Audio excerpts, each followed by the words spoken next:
2026ರ ಮಕರ ರಾಶಿಯ ವರ್ಷ ಭವಿಷ್ಯ ಹೇಗಿದೆ ಅಂತ ನೋಡೋಣ.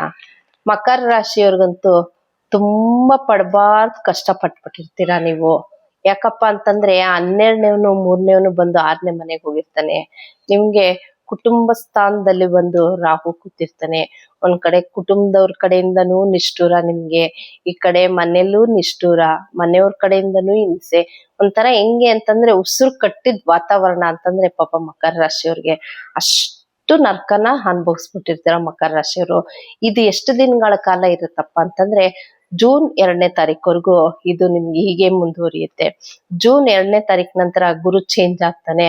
ಅವಾಗ ಯಾರೆಲ್ಲ ನಿಮ್ಗೆ ಶತ್ರುಗಳಾಗಿರ್ತಾರೋ, ಯಾರೆಲ್ಲ ನಿಮ್ನ ಕೆಟ್ಟದಾಗ ಅನ್ಕೊಂಡಿರ್ತಾರೋ, ಯಾರೆಲ್ಲ ನಿಮ್ ಭಿನ್ನಾಭಿಪ್ರಾಯ ಬಂದಿರುತ್ತೋ ಅವರೆಲ್ಲ ತಂತಾನೆ ಸರಿ ಹೋಗ್ತಾ ಬರ್ತಾರೆ. ಅವ್ರಾಗೆ ಅವ್ರು ಬಂದ್ ಮಾತಾಡ್ಸ್ತಾ ಇರ್ತಾರೆ. ನಿಮ್ನ ಯಾವ ತರ ಅನ್ಕೊಂಡಿರ್ತಾರೆ ಅಂದ್ರೆ ತುಂಬಾ ಕೀಳ್ ಮಟ್ಟದಲ್ಲಿ ತಿಳ್ಕೊಂಡಿರ್ತಾರೆ. ಸ್ನೇಹಿತರಾಗಿರ್ಬೋದು, ಕುಟುಂಬದವ್ರಾಗಿರ್ಬೋದು, ಪ್ರತಿ ಒಬ್ರು ನಿಮ್ನ ಏನ್ ಅನ್ಕೊಂಡಿರ್ತಾರೋ ನೀವು ಅದಲ್ಲ ಅಂತ ಅನ್ಬಿಟ್ಟು ನಿಮ್ ಮೇಲೆ ತುಂಬಾ ಗೌರವ ಬರಕ್ ಸ್ಟಾರ್ಟ್ ಆಗುತ್ತೆ. ಮತ್ ಹಣಕಾಸಿನಲ್ಲಿ ತುಂಬಾ ಕಷ್ಟ ಪಟ್ಬಿಟ್ಟಿರ್ತೀರಾ. ಹಣಕಾಸಿನಲ್ಲಿ ಆ ಹಣಕಾಸು ಕೂಡ ಸುಧಾರಿಸುತ್ತೆ. ಯಾಕೆ ಅಂತಂದ್ರೆ ನಿಮ್ಗೆ ಮಕರ ರಾಶಿಯವರಿಗೆ ಗುರು ಬದಲಾವಣೆ ಆದ ನಂತರ ನಿಮ್ಗೆ ಹಣಕಾಸಿನಲ್ಲಿ ಏಳಿಗೆ ಆಗುತ್ತೆ. ಕುಟುಂಬದವ್ರದಿಂದ ಪ್ರಶಂಸೆ ಸಿಗುತ್ತೆ. ಅವ್ರ ಜೊತೆ ನಿಮ್ಗೆ ಏನ್ ಮನಸ್ತಾಪ ಇರುತ್ತೆ ಅದೆಲ್ಲ ಸರಿ ಮಾಡ್ಕೊಂತ ಬರ್ತೀರಾ. ಇನ್ನು 3ನೇ ಮನೆಯಲ್ಲಿ ಶನಿ ಇರೋದ್ರಿಂದ ನಿಮ್ಗೆ ಏನ್ ಸಹೋದರ ಸಹೋದರಿ ಜೊತೆ ಮನಸ್ತಾಪಗಳಿರುತ್ತೆ ಅದು ಕೂಡ ಸುಧಾರಿಸ್ತಾ ಬರುತ್ತೆ. ಯಾಕೆಂದ್ರೆ ಗುರುಗ್ರಹ 3ನೇ ಮನೆಯನ್ನ ನೋಡೋದ್ರಿಂದ ನಿಮ್ಗೆ ಅದು ಕೂಡ ಸರಿ ಆಗ್ತಾ ಬರುತ್ತೆ. ಯಾರೆಲ್ಲ ಏನು ಹೊಸ ಕೆಲಸ ಕಾರ್ಯಗಳು ಮಾಡ್ಬೇಕು ಅಂತಿರ್ತೀರಾ ಅದನ್ನು ಕೂಡ ಮಾಡ್ತೀರಾ. ನೀವು ಹೊಸ ಕೆಲಸ ಕಾರ್ಯಗಳು ಕೂಡ ಶುರು ಮಾಡ್ತೀರಾ.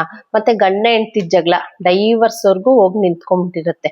ಅದು ಕೂಡ ನಿಮ್ಗೆ ಸುಧಾರಿಸುತ್ತೆ. ಯಾಕೆಂದ್ರೆ ಗುರುಗ್ರಹ ಬಂದು ನಿಮ್ಗೆ 7ನೇ ಮನೆಯಲ್ಲಿ ಬರೋದ್ರಿಂದ ಮಕರ ರಾಶಿಯವ್ರಿಗೆ ಗಂಡ ಹೆಂಡತಿ ಜಗಳ, ಕಲಹ, ಕೋರ್ಟ್ ಕೇಸು ಯಾವುದೇ ಒಂದಿದ್ರು ಅದು ಇತ್ಯರ್ಥ ಆಗುತ್ತೆ.